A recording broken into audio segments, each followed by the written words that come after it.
एक घर बनाऊंगा तेरे घर के सामने, दुनिया बसाऊंगा तेरे घर के सामने।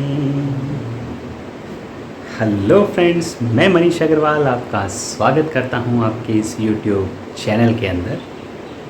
आप भी स्वागत करें, तरीका आपको पता है, लाइक एंड सब्सक्राइब करके। तो दोस्तों, आप सोच रहे होंगे कि यार सर इतना रोमांटिक क्यों रहे, गाना क्यों गा रहे हैं। दोस्तों, टॉपिक ही कुछ ऐसा है कि हर कोई रोमांटिक हो जाएगा। जब घर बनाने की बात आती है तो हर कोई रोमांटिक हो जाता है और वो सपने लेने लगता है कि एक घर बनाऊंगा उसके घर के सामने।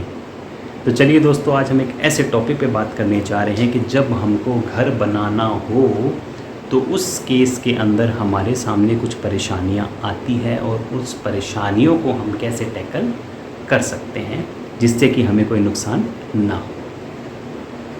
तो सबसे पहली बात जो आती है वो आती है कि जब हमको घर बनाना हो तो एक क्वेश्चन माइंड में आता है कि घर बनाने के लिए क्या लोन को लिया जाए कि नहीं लिया जाए।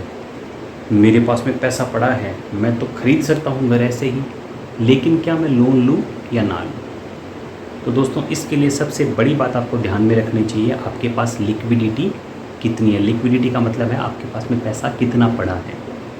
कुछ लोग ऐसे होते हैं जो ज़िंदगी भर मेहनत करते हैं, 50-60 लाख या 1 करोड़ रुपए इकट्ठा कर लेते हैं और उससे पूरा का पूरा घर खरीद लेते हैं, क्योंकि उनके माइंड में होता है कि नहीं जी, लोन नहीं लेना, हमको तो घर खरीदना है। तो पूरा का पूरा पैसा लगा के उन्होंने घर को खरीद लिया।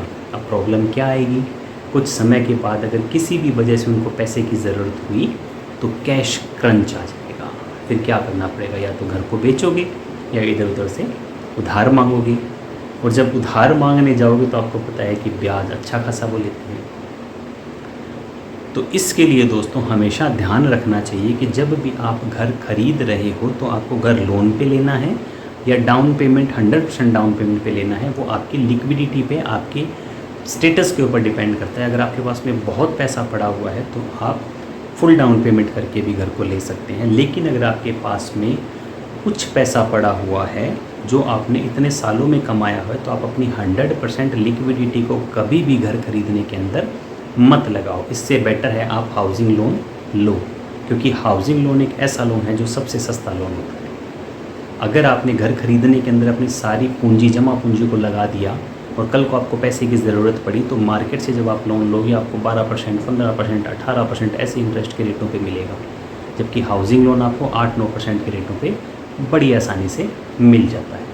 तो एक बात तो ये ध्यान में रखिएगा कि जब भी घर लेना हो, लोन पे लेना है या डाउन पेमेंट पे लेना है, ये डिपेंड करता है आपके पास में कैपिटल कितनी है। अब दूसरी बात, सर हमने तो घर बनाया था, हमने तो लोन ले लिया और बात भी ठीक थी आपकी कि हमें पैसे की भी ज़रूरत पड़ी और हमने हाउसिंग लोन लेके घर को बना लिया। अब इसके लिए आपके पास में कोई टिप है तो आप बताइए। बिल्कुल है। कई बार ऐसा होता है कि हमने हाउसिंग लोन ले रखा है और हमारे पास में यहाँ वहाँ से कहीं से कुछ पैसे आ जाते हैं, तो हम क्या कोशिश करते हैं, हम जाके उसको बैंक में डिपॉजिट करवा देते हैं कि ये लो जी, हाउसिंग लोन को फटाफट रीपे करो जिससे मेरा लोन ख़त्म हो जाए। क्या आपको ऐसा करना चाहिए? नहीं दोस्तों, आपको ऐसा भी नहीं करना चाहिए। सबसे पहले आपको ये देखना चाहिए कि क्या आपके ऊपर कोई और लोन तो नहीं चल रहा, जैसे कार लोन है या कोई पर्सनल लोन है। क्यों?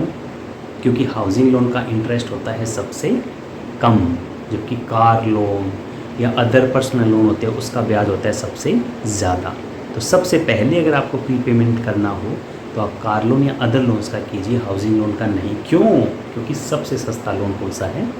Housing loan. तो इसलिए घर का लोन हमेशा सबसे बाद में उतारिए, सबसे पहले आप बाकी लोन उतारिए, पहली बात। दूसरी बात, सर हमारे पास तो और कोई लोन है ही नहीं, सिर्फ एक हाउसिंग लोन ही चल रहा है, अब क्या करें? तो दोस्तों, आप अपने हाउसिंग लोन का जब प्री पेमेंट करने जाते हो तो आप उसका प्री पेमेंट कर सकते हो। बैंक वाला आपको 2 ऑप्शन देगा कि सर ठीक है, आप प्री पेमेंट कर दो, हम आपकी ईएमआई को रिड्यूस कर देते हैं। आप खुश हो जाओगे, अरे वाह ईएमआई कम हो जाएगी। दोस्तों, उसमें भी आपको नुकसान हो सकता है। बैंक के पास में हमेशा 2 ऑप्शन होते हैं, या तो वो आपकी ईएमआई को रिड्यूस कर दें या फिर वो आपके लोन के पीरियड को रिड्यूस कर दें। जैसे कि आपने लोन लिया था 20 साल के लिए और आप 20 साल के लिए आपने 50 लाख का लोन लिया था, आपके पास कहीं से 5 लाख रुपए आ गए, आप बैंक में गए 5 लाख रुपए का हाउसिंग लोन रीपे करने, तो बैंक आपको 2 ऑप्शन देगा कि या अभी आपकी मान लो ईएमआई चल रही है 25,000 रुपये महीने, कि आप एक काम करो, आप ये 5 लाख रुपए दे रहे हो तो आपकी EMI मैं कर देता हूँ 20,000 रुपये की। आप खुश हो जाओगे, यार 25 की 20,000 होगी, कोई बात नहीं, ठीक है सर आप 25,000 की जगह 20,000 की EMI कर दो, मैं आगे से 20,000 की EMI पे कर दूँगा। लेकिन आपका लोन का पीरियड तो उतना ही रहेगा जो 20 साल का बचा हुआ था। दूसरा ऑप्शन बैंक आपको ये दे सकता है कि मैं आपके लोन के पीरियड को कम कर देता हूँ, यानी कि 5 लाख रुपए के बदले में मैं 20 साल का लोन ना रीपे दिखा के आपको 15 साल में लोन रीपेमेंट आप कर सकते हो, अगर आप सेम EMI कंटिन्यू करते हो। तो दोस्तों उस केस में आपको ज़्यादा बेनिफिट मिलेगा, क्योंकि EMI पे करने की आदत आपको लग चुकी है। तो 25,000 रुपये जहाँ आप पहले पे करे थे वही 25,000 रुपये आप कंटिन्यू पे करते रहो, अपने लोन का प्री पेमेंट भी कर दो, तो उस केस में आपका लोन जो 20 साल में ख़त्म होने वाला था वो 15 साल या 10 साल के अंदर ख़त्म हो जाएगा। उससे फ़ायदा क्या होगा? उससे फ़ायदा ये होगा कि जो आपका एक्स्ट्रा पीरियड का ब्याज था वो बच जाएगा, और वो भी एक बहुत बड़ा अमाउंट बनता है।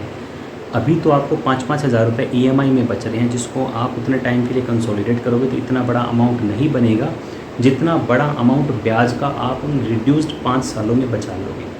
इसकी कैलकुलेशन अगर आपको चाहिए तो इसकी कैलकुलेशन भी मैं आपको सेंड कर दूंगा, आप कमेंट बॉक्स में मुझे डाल दीजिएगा, मैं एक्सेल बना के आपको उसकी वर्किंग भी सेंड कर दूंगा, अगर आपका कोई कंटिन्यू हाउसिंग लोन चल रहा हो तो ये बात समझ में आई दोस्तों। यानी कि पहली बात तो अगर आपको घर खरीदना है तो आप हाउसिंग लोन पे लोगे तो ज़्यादा बेटर रहेगा, क्योंकि इससे आपको लिक्विडिटी का क्रंच कभी नहीं आएगा।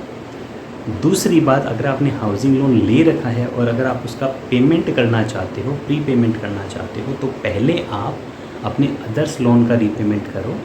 उसके बाद अगर आप हाउसिंग लोन का रीपेमेंट करते हो तो वहाँ आपको 2 ऑप्शन मिलेंगे, या तो आप अपनी EMI रिड्यूस करवा लो या आप अपने लोन के पीरियड को रिड्यूस कर लो।